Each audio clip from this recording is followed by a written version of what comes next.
Hello, hello. Welcome to 360 Podcast. I'm Billy, founder and owner of 360.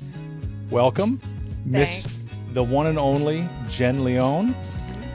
What a pleasure it is to have you on here, as I like to call you, Philly Jen. That's right. Of course. Yeah. But as our creative director, our brand consultant, 360 has just been so grateful to have you on, and thank you so much for your visionary leadership and really help with setting up and really kicking off this podcast season. Yes. I was going to say, Billy, and I know we talked a little bit about this before we hit record on the mics, but, as a consultant and just creative powerhouse, I think you've known me for a while. Couple years at least. Couple years. Maybe a decade or more. Yeah. I think we're actually creeping up on a decade. Essentially share a vision with a client, and for a client to be so excited, and then that synergy to be there, and then it's like, here are the reins, run. It's like that's your dream client as a consultant. Well, you just described me, because I'm serious. I've been so ecstatic. I've always thought and seen you as such a visionary leader, but to have that power and that fire behind infused into your company, it's like it does. It's extremely exciting, yeah. And like I want to say thank you for coming on today, but also just thank you for your creative and brilliant mind. Thank you. Awesome. Well, what brings you in today, Jen? What was really exciting about you and I sitting down was from president and visionary and entrepreneur in his own right, and then sitting down with another entrepreneur and founder of her own company.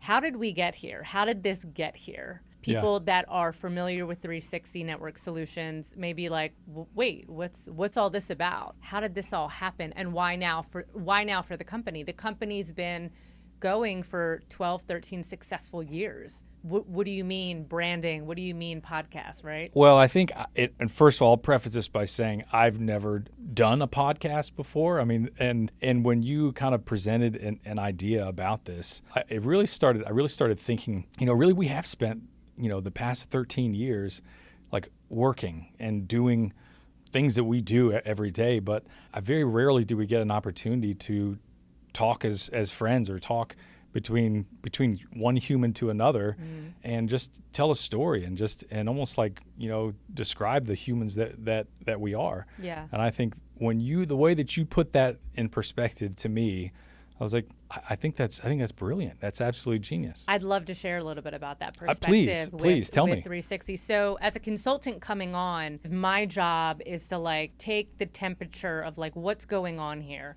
And for me, I think the way that my brain works, my brain is wired, is I really pick up on what's not there. And then my brain will immediately have a solution or an outlet to actually bring what's not there to life. So coming in and observing everything, I was like, wow, this company, of course I knew you outside of work as well, so I had that context, but I was like, wow, this company has been in business for 12 successful years. They've grown. They have all of this project equity, relationship equity with clients. It's like we didn't have time to do. I mean, we had time to do the work, but never time to tell a story or tell the message. And it was like you had this vault, and I'm like, oh my God. Intuitively, I knew with you. I said, Billy, I know you're going to need a podcast, but I didn't know why yet. So that was more me coming in, observing, digging in, figuring out what you guys already have, and seeing those spots where really you guys could blossom and really stand out. Part of the work that I always do in some way, shape, or form is whatever I touch, it's usually about that particular business, client, brand, however you want to insert there, creating the curve, not necessarily being a part of the curve. You guys were already innovators, and it's like, okay, how do we bring this together in a market right now, which from my perspective is highly sort of dominated by larger corporation brands and companies, and how do we take this company that in some way has grown grassroots style, right? Oh, absolutely. Can run with the big dogs and is a big dog in their own right. How do we make them stand out in a way that is not manufactured? I feel like in technology, a lot of it can feel manufactured. Even the branding can feel manufactured. So before coming on with us as during this project, you hadn't worked in necessarily a technology background or technology world Never. Well, this is what I wanted to. This is what I want to point out.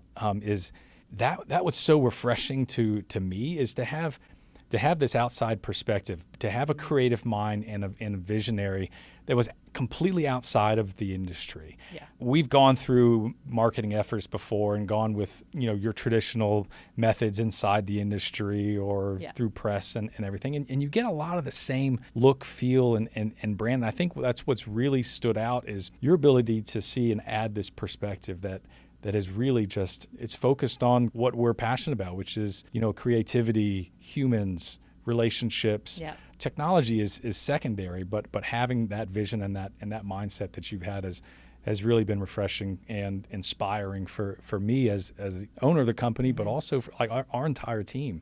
So when I did like a Monday morning meeting with you guys, I had said, I'm like, you guys have had a very successful company for 12 years, but you have zero brand. That's sort of where I was like, this is the opportunity, because you have the other thing. You have the foundation. You have the proof.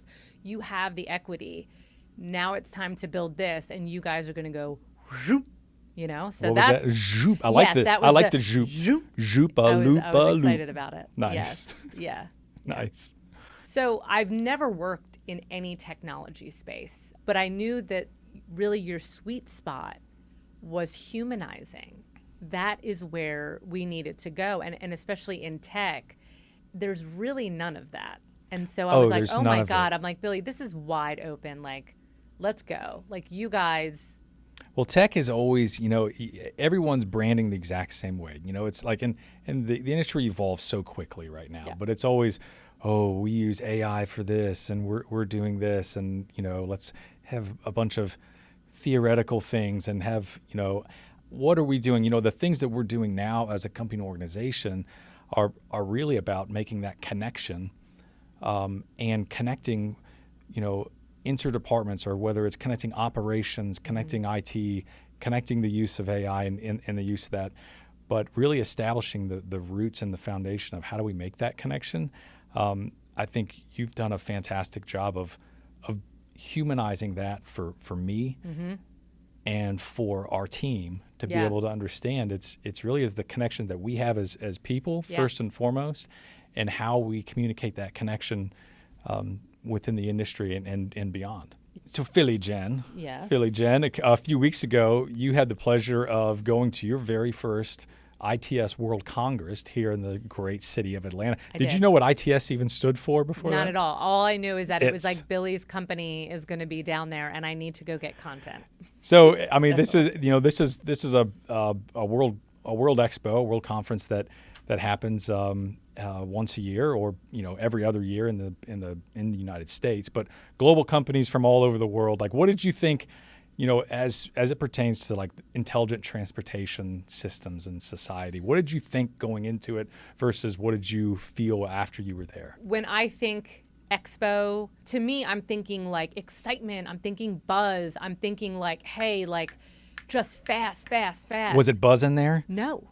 I'm saying for me, and maybe it was in some ways in another way, but it was lacking in a lot of different ways. And that's sort of what I'm talking about when I say the technology space is there's this sense of people are passionate, but the way that they communicate and translate their passion in these sort of professional settings, it doesn't connect as much, at least from my lens. Yes. So it was really interesting. I was able to take an employee at that time when I was down at ITS who just happened to be super well-spoken and just great on camera and really has a presence. And that person, we were like, okay, let's ditch the conventional, let's get content, and let's get fucking good content. Yeah, let's flip it upside down. And that's Let's ask some questions that actually make you think about where this industry is currently, where it's limited, and where we're going.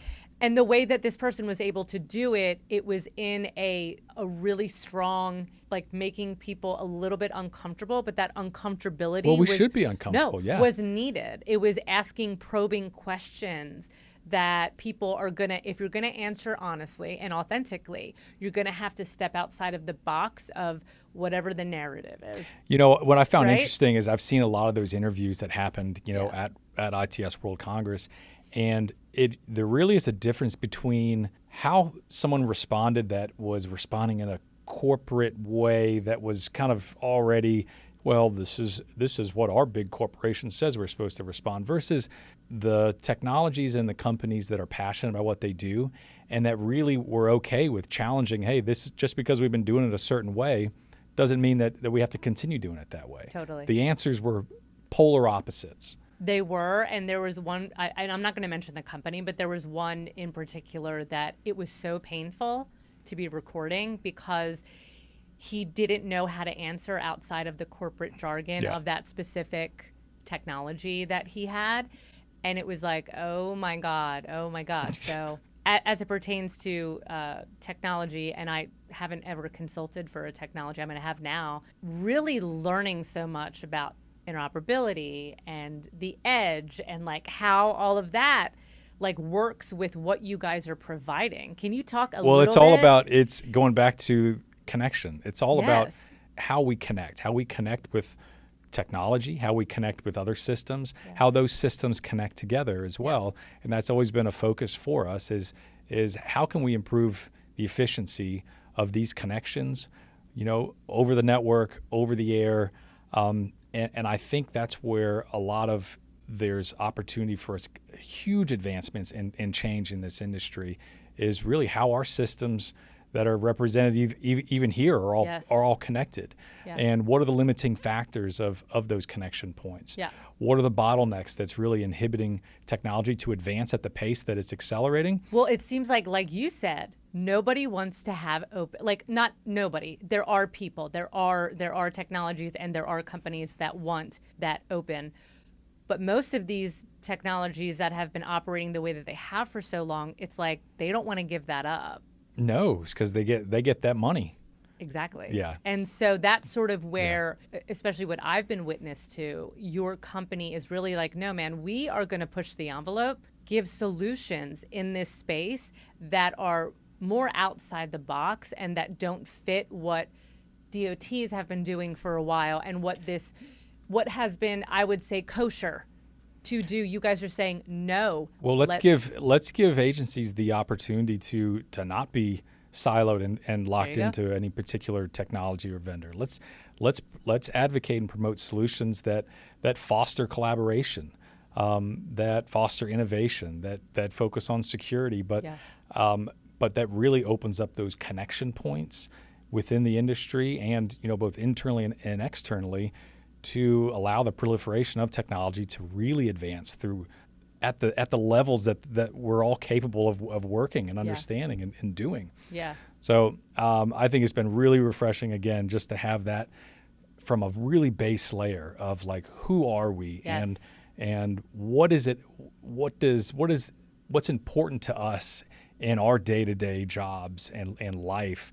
And it really, when you boil everything down, it's about that connection. It is. The whole company is, even from a technology standpoint. Yeah, I mean, I'm excited. I'm excited for where you guys are going. You've obviously, we've worked together on many creative projects, over years of you of believed time. in me. I will say you believed in me at a time that was crucial, and it's something that I will always remember. And so I feel like, one entrepreneur to another entrepreneur, there's that respect, there's the synergy, passion. Fuck yeah. And just connection. Yeah. I mean, we connected anyway, so. Where do you see your brand going within the next 5 years? Like where do you see this growing to, and like, what your creative vision and your company and your branding elements? I would most probably say high-end editorial content space interiors that are turnkey ready, most probably a media company. I'm going to tell you right now, if you haven't checked out House of 88 Space, I haven't even announced it yet. Well, that's what's so cool. I've got some sneak peeks on this, and I'm going to tell you right now, Jen, you've got an amazing, amazing vision for this, and I'm sure the industry will find out soon. But all right, I'm going to tell you. Okay, tell me what favorite record on the wall. Mac DeMarco. Mac DeMarco. Yeah, I love it. Love him. I mean, there's something that's very authentic and genuine and raw about his music that it just really resonates. And no matter where you're at mentally, no matter where you're at, emotionally, like it just almost grounds you. Yeah. I love it. Yeah, totally. Jen, thank you so much for all you've done, all you do, and really just your vision, and also for coming and hanging out and chatting for a little bit. Yeah, I love it. Anytime, I'm here. If I'm not in this seat, I'm going to be in that seat. Of course. Over there. So awesome. Well, all right, thanks Jen. Billy. All right.